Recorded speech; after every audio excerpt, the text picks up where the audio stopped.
Hello students, welcome to AB classes. आज हम लोग डीजल मैकेनिक के 25 क्वेश्चन और समझेंगे। इससे पहले जो भी क्वेश्चन मैं समझा चुका हूं, जो भी वीडियो बन चुके हैं, यदि आप वह देखना चाहते हैं तो प्लेलिस्ट बनी हुई है डीजल मैकेनिक आरआरबी एएलपी के नाम से, उसमें जाकर आप देख सकते हैं।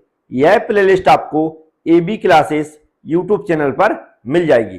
तो स्टार्ट करते हैं आज के 25 क्वेश्चन। सबसे पहला क्वेश्चन लिया है, आप बिल्कुल ध्यान से देखेंगे, सिर्फ सुनेंगे। क्या यहाँ पर इन क्वेश्चन में जो भी मैं यहाँ पर समझाता हूं उसको सुनना जरूरी, जिससे आपको समझ में आ सके। लिखा है सिंगल डेक तथा डबल डेक प्रकार। पूछ रहा है जो हमारे व्हीकल्स होते हैं, जो वाहन होते हैं, उसमें किसका प्रकार होता है, किसका टाइप्स होता है जो सिंगल डेक या डबल डेक बोला जाता है। यहां पर ऑप्शन भी दिए, क्या बस में होता है, स्कूटर में होता है, वैन में होता है, मोपेड में होता है। मोपेड में तो आपने सुना भी नहीं होगा, इसको जानते भी नहीं होगे। वैन में भी नहीं होता है और स्कूटर में भी हमने नहीं सुना है, लेकिन बस में ऐसा सुना हुआ है कि ये क्या होती है, सिंगल डेक और डबल डेक टाइप की होती है। तो हमारा ए वाला ऑप्शन राइट हो जाएगा। यहां पर एनिमेशन डायग्राम की समझाने की जरूरत नहीं है, जैसा बच्चे कमेंट कर रहे हैं। ये नॉर्मल क्वेश्चन है, थ्योरी वाले क्वेश्चन है, कॉमन सेंस वाले क्वेश्चन है, और ऐसे क्वेश्चन पिछले एग्जामों में पूछे जा चुके हैं, वहीं से मैंने ये क्वेश्चन लिए हैं। अब होता क्या है, जब भी नया पेपर होता है, नया सेशन होता है, इन्हीं क्वेश्चन को वह और घुमा के पूछता है, जिससे आप कंफ्यूज हो जाए। सिलेबस क्योंकि वही रहेगा, क्वेश्चन पूछने का तरीका बदल जाता है। तो याद रखें, इन सभी क्वेश्चन को हमें देखना है और समझना है। तो नेक्स्ट क्वेश्चन में लिखा है व्हील ट्रक होता है। व्हील ट्रक इनमें से कौन होता है या किस टाइप का होता है? इनके हमें सबसे पहले ऑप्शन पढ़ना ही पड़ेगा। व्हील ट्रक होता है तो ऑप्शन पढ़ना पड़ेगा यहाँ पर, क्योंकि अब किस टाइप से आंसर पूछा गया वो हमें देखना पड़ेगा। जैसे यहाँ पर लिखा हुआ है पिछले पहियों के बीच की दूरी के आधार पर हम इसको डिफाइन करते हैं, अगले पहिए के बीच की दूरी पर डिफाइन करते हैं, अगले व पिछले पहिए के बीच की दूरी, या उपरोक्त में से कोई नहीं। तो जो व्हील ट्रक होता है यह अगले पहिए की बीच की दूरी के आधार पर इसको डिफाइन किया जाता है। व्हील ट्रक किसे बोलते हैं हम? अगले पहिए की बीच की दूरी क्या बोलते हैं? व्हील ट्रक बोलते हैं। तो उम्मीद रखें कि जो भी हम डेफिनेशन पढ़ते हैं, जो भी थ्योरी पढ़ते हैं, उसको थोड़ा याद रखें। जैसे यहाँ पर व्हील ट्रक की बात थी, व्हील ट्रक किसे बोलते हैं? अगर कोई पूछता है व्हील ट्रक किसे बोलते हैं, कोई अगर पूछता है तो हम लोग क्या बोलेंगे? अगले पहिए की बीच की दूरी को हम क्या बोलते हैं? व्हील ट्रक बोलते हैं। अगले पहिए की बीच की दूरी को हम क्या बोलते हैं? व्हील ट्रक बोलते हैं। उम्मीद है आपको याद रहेगा। अब नेक्स्ट क्वेश्चन में लिखा है व्हील बेस क्या होता है? व्हील बेस के बारे में पूछा कि व्हील बेस क्या होता है, व्हील बेस क्या होता है, व्हील बेस को कैसे डिफाइन किया जाता है। जैसे यहां पर लिखा है पिछले हब के सेंटरों के बीच की दूरी होती है, या फिर अगले हब के सेंटरों के बीच की दूरी होती है, या फिर अगले व पिछले हब के सेंटरों के बीच की दूरी होती है, या उपरोक्त में से कोई नहीं। ऐसे क्वेश्चन में ऑप्शन पढ़ना बिल्कुल कंपलसरी होता है, जिससे जो मैंने याद किया है, जो मैंने पढ़ा हुआ है, वह पूरी तरह कंफर्म हो जाए। तो जो व्हील बेस होता है, जो व्हील बेस होता है, यह क्या होता है? अगले व पिछले हब से हब के सेंटरों के बीच की दूरी होता है। तो सी वाला ऑप्शन राइट हो जाएगा। अगले व पिछले हब के सेंटरों की दूरी होती है, इसे हम क्या बोलते हैं? व्हील बेस बोलते हैं।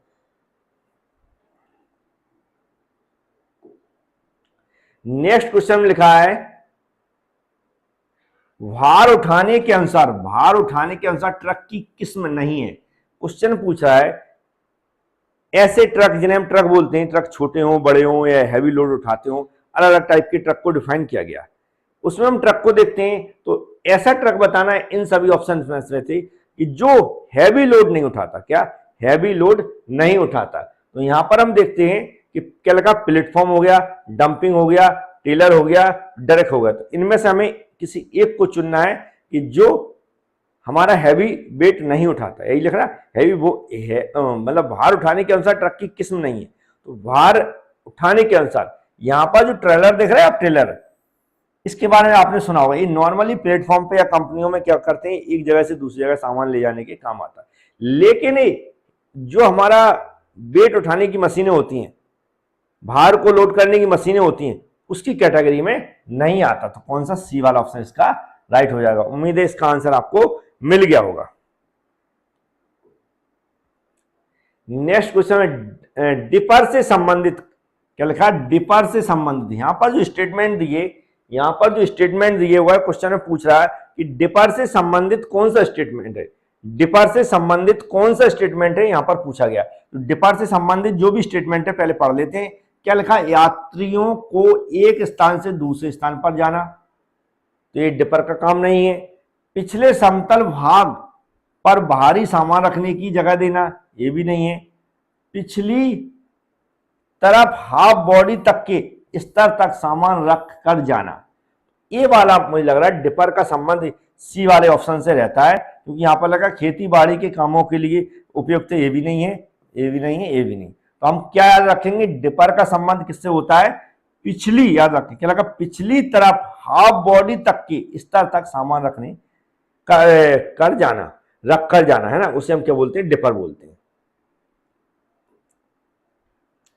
नेक्स्ट क्वेश्चन में लिखा हुआ है, क्या लिखा है, मुख्यतः सार्वजनिक सवारी गाड़ी के रूप में उपयोग किया जाए।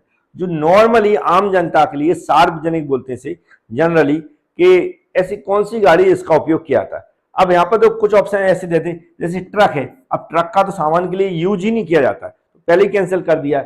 अब जब ट्रक का सामान यूज नहीं किया तो इनमें से कोई नहीं, ये तो हो ही नहीं सकता, ठीक है। अब कार का भी सार्वजनिक मतलब नहीं किया जाता, हम पता है, लेकिन बस एक ऐसी व्हीकल्स होती है जिसका हम लोग सार्वजनिक रूप से उपयोग करते हैं, एक जगह से दूसरी जगह जाने के लिए नॉर्मली ये बस का उपयोग किया जाता है। तो जो ऑप्शन दिए उनमें से हमें चेक करना पड़ता है कि कौन सा आंसर हो सकता है, क्योंकि हमारे पास दो ऑप्शन बचे, बस और कार। तो बस और कार में हम देखेंगे तो अगर सार्वजनिक नॉर्मली यूज करने वाले, तो कार की तुलना में बस का यूज किया जाता है, कार का भी किया जाता होगा, लेकिन बस का इसकी तुलना में यहाँ पर ऑप्शन राइट दिख रहा है। तो इसका आंसर क्या हो जाएगा, ए वाला फर्स्ट हो जाएगा। अब क्या लिखा, एलटीबी का पूरा नाम क्या है, यहाँ पर फुल फॉर्म है, एलटीबी का पूरा नाम क्या होता है। एलटीबी का जो पूरा नाम होता है वह होता है लाइट ट्रांसपोर्ट व्हीकल। क्या होता है, लाइट ट्रांसपोर्ट व्हीकल होता है। इसको हमें डायरेक्ट याद कर लेना, क्योंकि फुल फॉर्म हमेशा ऐसे याद करें कि देखते ही बन जाए। क्या, फुल फॉर्म हमेशा ऐसे याद करें जैसे देखते ही बन जाए। तो इसका आंसर हो जाएगा लाइट ट्रांसपोर्ट व्हीकल। तो इसका भी आंसर आपको मिल गया होगा, light transport vehicle. Next question में लिखा हुआ, मोटर व्हीकल को मुख्यतः वर्गों में बांटा गया। मोटर व्हीकल को मुख्यतः वर्गों में बांटा गया, किस टाइप से क्वेश्चन पूछा गया ये समझना जरूरी है। जो मोटर व्हीकल है उसको किस टाइप से बांटा गया, तो दो टाइप से बांटा गया। एक तो सवारी गाड़ी होती है, एक भार ढोने वाली गाड़ी होती है। एक सवारी गाड़ी होती है जो पैसेंजर को एक जगह से दूसरी जगह ले जाती है। दूसरी जो व्हीकल होती है वो कौन सी होती है, सामान ढोने वाली, जो भी सामान होते हैं उनको एक जगह से दूसरी जगह ले जाने का काम करती है। तो दो वर्गों में बांटा गया, याद रहेगा 2, मतलब बी वाला ऑप्शन हमारा राइट हो जाएगा। इसको दो भागों में बांटा गया, बी वाला ऑप्शन हमारा राइट हो जाएगा। नेक्स्ट क्वेश्चन लिखा, सामान्य रूप से मोटर वाहन होते हैं। सामान्य रूप से जो मोटर वाहन होते हैं, अब याद रखें, अपने आप से मतलब ना निकालें। क्वेश्चन किस टाइप से पूछा गया, क्या पूछ रहा है उसमें, क्योंकि क्वेश्चन देख के आपको पता लगेगा क्या लगा, सामान्य रूप से मोटर वाहन होती है। अब क्या पूछ रहा है कुछ समझ नहीं आता, तो इसके लिए ऑप्शन पढ़ाएं। क्या बोल रहा है, backward drive, right hand drive, centre drive है, लेफ्ट हैंड ड्राइव। मतलब जो हमारे मोटर व्हीकल्स होते हैं, वाहन होते हैं, वह किस टाइप से हम लोग यहाँ पर यूज करते हैं। राइट हैंड साइड में चलाते हैं, लेफ्ट हैंड साइड में चलाते हैं, या सेंटर में चलाते हैं, या लेफ्ट हैंड और राइट हैंड साइड से। तो इसके अनुसार हम जानते हैं हम लोग 5 पर चलाते क्या, कौन सी ड्राइव यूज की जाती है। यहाँ पर राइट हैंड ड्राइव का यूज किया था। कौन सी, राइट हैंड ड्राइव का यूज किया था, राइट हैंड ड्राइव का यूज किया था। आप देखेंगे गाड़ी में कौन सी ड्राइव होती है, राइट हैंड ड्राइव होती है ना। कभी भी नॉर्मल यदि आप ड्राइव करते हैं तो आपको ही पता होगा स्टीयरिंग कहाँ पर होती है, राइट हैंड ड्राइव में होती है, तो सबको पता होगा, उम्मीद है। तो इसका क्वेश्चन का आंसर आपको मिल चुका होगा।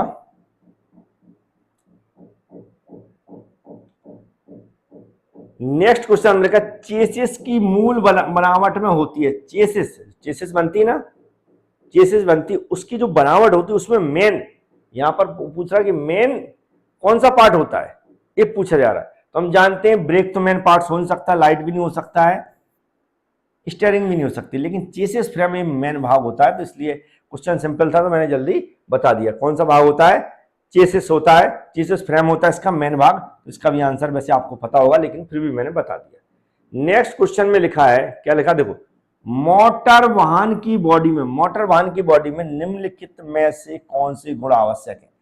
जो बॉडी बनती है, जो भी व्हीकल रहती है, इनकी जो बॉडी बनती है, बॉडी जानते हैं आप, जैसे कार का ऊपर का ढांचा रहता है, बाइक का ढांचा रहता है और बड़ी बड़ी गाड़ियों का ढांचा रहता है, वह जो बॉडी होती है वह जो बनती है तो क्या देखकर बनाई जाती है, क्या क्या उसमें क्वालिटी होनी चाहिए, क्या क्या प्रॉपर्टीज होनी चाहिए, या सॉरी क्या क्या विशेषताएं होनी चाहिए?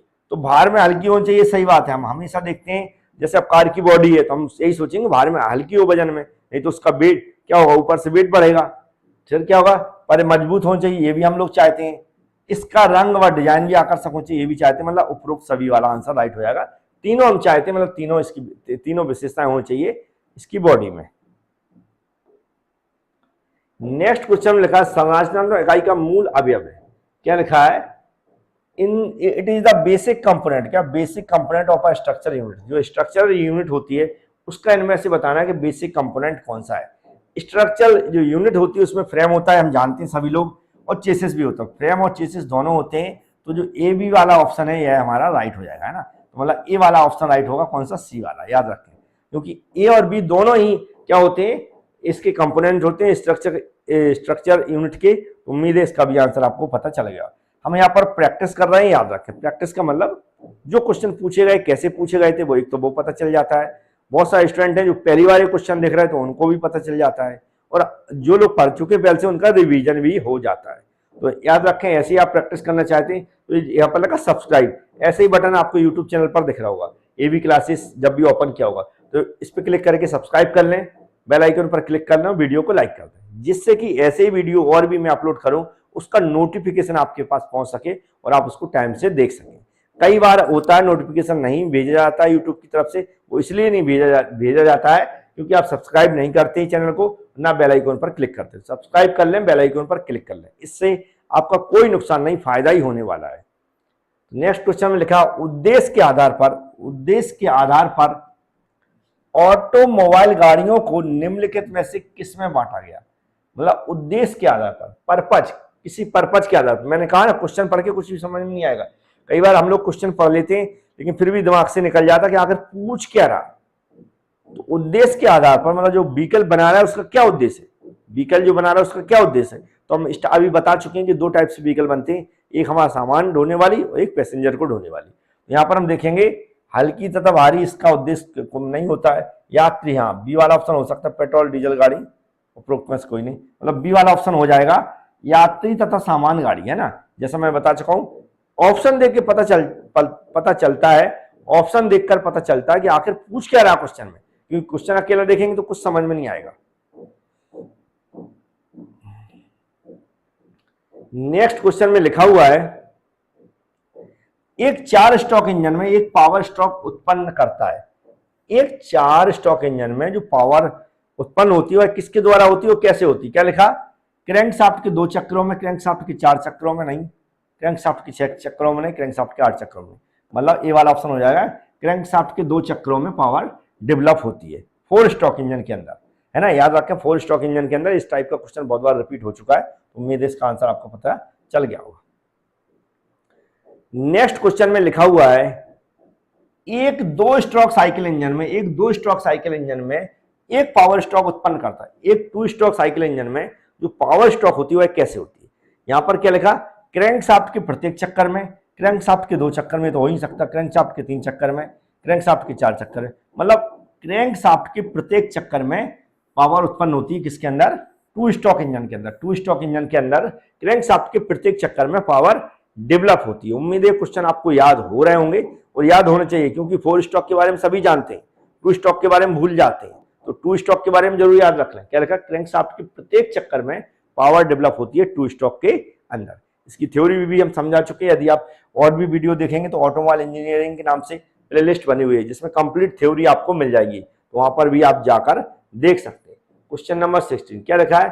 पावर स्ट्रोक के दौरान निम्नलिखित में से कौन सा इनलेट एंड एग्जॉस्ट वाल्वों की सही पोजीशन होती है? याद रखें, पावर स्ट्रोक, पावर कब डेवलप होती है? जब फ्यूल जलता है। पावर कब डेवलप होती है? जब फ्यूल जलता है। और फ्यूल कहां पर जलता है? कंप्रेसर स्ट्रोक के दौरान। उस दौरान क्या होती है? फ्यूल कंप्रेस होता है। और पेट्रोल इंजन में जो हमारा स्पार्क प्लग है, जो उसके द्वारा स्पार्क किया जाता है, उससे फ्यूल जलता है। और डीजल इंजन में और जो हाई टेम्परेचर हाई प्रेशर की एयर है उस पर डीजल इंजेक्ट किया जाता है, लेकिन कंप्रेसर स्ट्रोक के अंत में, याद रखें कंप्रेसर स्ट्रोक के अंत में, लेकिन उस दौरान दोनों वाल्व बंद होते हैं, एग्जॉस्ट वाल्व और हमारा जो इनलेट वाल्व है, इनलेट और एग्जॉस्ट वाल्व दोनों बंद होते हैं। यहां पर देख लें, इनलेट वाल्व का खुलना मतलब गलत है, एग्जॉस्ट वाल्व का खुलना गलत बात है, दोनों वाल्वों का बंद पोजीशन में होना मतलब ये हो सकता है राइट, क्योंकि दोनों वाल्वों का खुली पोजीशन में होना ये नहीं हो सकता है ना। तो जैसा हमने थ्योरी समझी, दोनों वाल्वों का बंद पोजीशन में होना, ये राइट आंसर हो जाएगा सी वाला। नेक्स्ट क्वेश्चन में लिखा है, एक इंजन में स्ट्रोक की लंबाई होती है, एक इंजन में जो स्ट्रोक की लंबाई होती है, याद रखें स्ट्रोक की लंबाई हम सभी जानते हैं, टीडीसी से बीडीसी जो रहता है, टीडीसी से बीडीसी रहती है इंजन के अंदर। आप देखते हैं सिलेंडर में ऐसा जो पिस्टन लगी रहती है ऐसी, कई बार हम लोग देखेंगे यहाँ पर होता है टॉप डेड सेंटर, ये होता बॉटम डेड सेंटर, इसके बीच की जो दूरी है टॉप डेड सेंटर से बॉटम डेड सेंटर की, ये होती है हमारी स्ट्रोक लेंथ। ये स्ट्रोक लेंथ होती है, लेकिन क्वेश्चन में कैसा पूछा गया ये इंपॉर्टेंट है यहाँ पर, क्योंकि ऐसा नहीं पूछा गया, उसने आंसर ऑप्शन कुछ और दे दिए। तो क्या लिखा देखो, क्रैंक की थ्रो की आधी क्रैंक की थ्रो के बराबर, क्रैंक की थ्रो के दुगना, क्रैंक की थ्रो की 3 गुना। हमने कहा था ना ऑप्शन के ऊपर डिपेंड करता है कि कैसे ऑप्शन क्वेश्चन में पूछे जाते हैं, उसी के अनुसार हमें आंसर देना। तो यहां पर क्या होता है, ये जो इक्वल टू क्रैंक थ्रो के बराबर होती है, बी वाला ऑप्शन हमारा राइट हो जाएगा, क्योंकि हम जानते हैं जो हमारी स्ट्रोक लेंथ टीडी से बीडीसी की बीच की दूरी होती है, इसको स्ट्रोक लेंथ बोलते हैं, फिर क्रैंक थ्रो की बराबर बोला जाता है, क्रैंक थ्रो के बराबर बोला जाता है। तो याद रखें है ना, ऑप्शन के ऊपर डिपेंड करता है किस तरह का क्वेश्चन पूछा गया, तो ऑप्शन जरूर पढ़ लिया करें। फिर क्या लिखा है, एक इंजन का स्ट्रोक होता है, यहां पर जरूर दो, एक इंजन का स्ट्रोक होता, अभी मैंने डिस्कशन किया था इससे पहले, एक इंजन का स्ट्रोक होता किसके, टीडीसी और बीडीसी के बीच की जो डिस्टेंस होती है उसे क्या बोलते हैं हम, एक इंजन का स्ट्रोक बोलते हैं। स्ट्रोक क्या होता है, टीडीसी से बीडीसी की बीच की दूरी को हम क्या बोलते हैं, स्ट्रोक बोलते हैं, इसको एल से डिनोटेट करते हैं, अभी मैंने बताया था।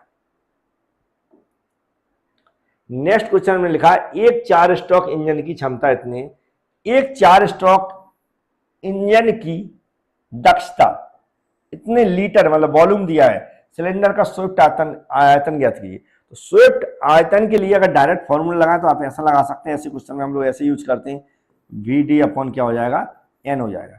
ये क्या है, यहाँ पर 2.4 लीटर है, लीटर है तो हमें देखो ऑप्शन में क्या है, सेंटीमीटर है, ऑप्शन में क्या है, सेंटीमीटर है, ऑप्शन में क्या है, सेंटीमीटर क्यू है ना, सेंटीमीटर क्यू है, सॉफ्ट वॉल्यूम की बात कर रहा है, ये सब क्यू होंगे, याद रखें। तो कई बार टाइपिंग गलत हो गई यहाँ पर, ये क्यू कर लेना, तो ये लीटर को हमें सेंटीमीटर क्यू में चेंज करना, लीटर को सेंटीमीटर क्यू में चेंज करना, तो हम लीटर को सेंटीमीटर के क्यू में चेंज करेंगे तो हम 1000 का सीधा मल्टीप्लाई कर देंगे बटे एन किसकी बात कर रहा है कि 4 स्ट्रोक इंजन, कौन सा है, 4 स्ट्रोक इंजन है, तो हम 4 से यहाँ पर डिवाइड कर देंगे, तो ये VS आ जाएगा लगभग मेरी कैलकुलेशन के अनुसार जो आ रहा है 600 सेंटीमीटर स्क्वायर आ रहा है, 600 सेंटीमीटर क्यूब, ठीक है। सो वॉल्यूम है तो क्यू ही होगी, तो इसका 600 मतलब बी वाला ऑप्शन राइट हो जाएगा। तो उम्मीद है इसका भी आंसर आपको मिल गया होगा।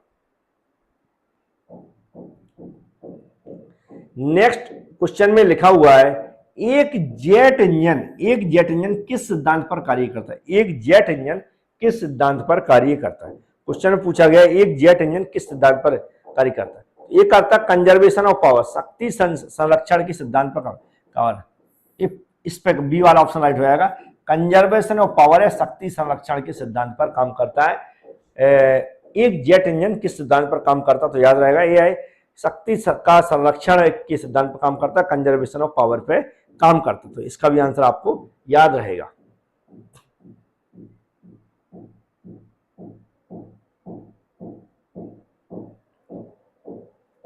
नेक्स्ट क्वेश्चन लिखा है, हीट इंजन का मूल रूप से प्रयोग, हीट इंजन का मूल रूप से प्रयोग, अगर हम ऑप्शन देखेंगे तो इस तरह ही लिखें, कोयले से बिजली बनाना, गलत हो जाएगा। किसी भी अन्य ऊर्जा को यांत्रिक में कार्य करना, एक क्वेश्चन में रिपीट हो रहा है, ऊष्मा ऊर्जा को यांत्रिक ऊर्जा में कन्वर्ट करना, सी वाला ऑप्शन हो जाएगा, किसी ऊर्जा को, ठीक है। तो हम सभी जानते हैं जो हीट एनर्जी उसको मैकेनिकल एनर्जी में कन्वर्ट करने का काम कौन करता है, हीट इंजन करता है। इसका भी आंसर आपको मिल गया होगा।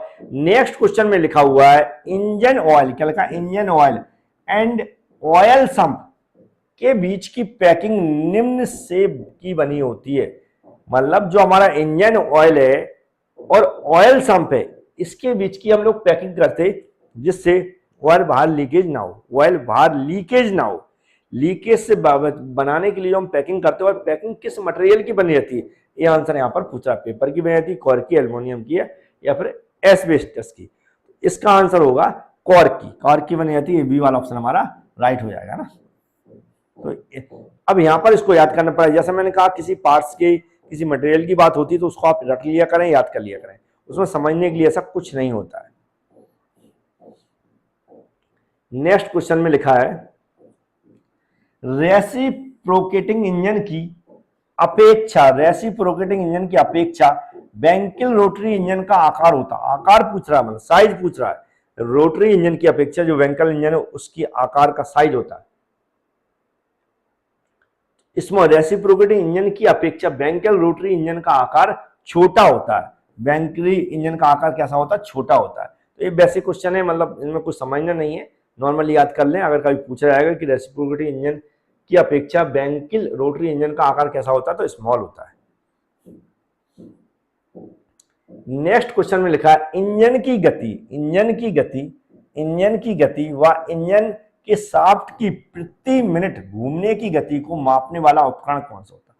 तो मापने वाला जो शाफ्ट घूमती है, जो शाफ्ट घूमती है उसको हम लोग किससे, उसके रोटेशन को नापते हैं, रोटामीटर से नापते हैं ना, या रोटेशनल स्पीडोमीटर से नापते हैं। यहाँ पर जैसा ऑप्शन दिया वैसा लगाना पड़ेगा, लेकिन रोटामीटर हम लोग जानते हैं, वैसे यहाँ पर जो लिखा वो ऑप्शन लगा दें, रोटेशनल स्पीडोमीटर। इसको भी आप याद रख लें। ऑटोमोबाइल से रिलेटेड शाफ्ट की जो गति है उसको मेजर करने के लिए यूज किया जाता है, तो बिल्कुल इसको याद कर लें, है ना।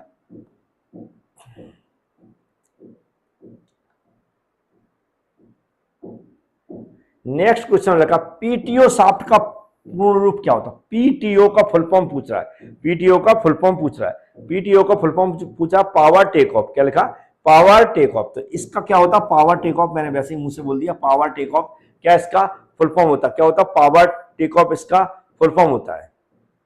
यह ट्रक के आगे या पीछे लगा है, ट्रक में पावर टेक ऑफ, यह जो भी है पीटीओ शाफ्ट है, क्या है, शाफ्ट है, पीटीओ शाफ्ट। यह ट्रक वगैरह में पीछे लगी रहती थी, मैक्सिमम में पीछे लगी रहती थी, लेकिन अब आगे भी यूज, जरूरत के अनुसार आगे भी यूज होने लगी, जरूरत के अनुसार आगे भी यूज होने लगी। अब इसकी फंक्शन देखें हम, तो जो भी ब्लोअर का काम है, साइड का कटर का काम है, ड्रिलिंग का काम है, से बहुत सारे काम है जो ये करती है। उम्मीद है आपको समझ में आ गया होगा। पीटीओ शाफ्ट यूज के अनुसार आगे पीछे कहीं भी लगी रहती है। तो इसका फुल फॉर्म भी पता हो गया, पावर टेक ऑफ होता है। तो आज के क्वेश्चन थे, उम्मीद है क्वेश्चन सभी अच्छे थे, पिछले एग्जामों में पूछे गए और पूछे जाते रहते हैं बहुत सारे एग्जामों में। चैनल को सब्सक्राइब कर लें, बेल आइकन पर क्लिक कर लें, वीडियो को लाइक जरूर करें। Thank you.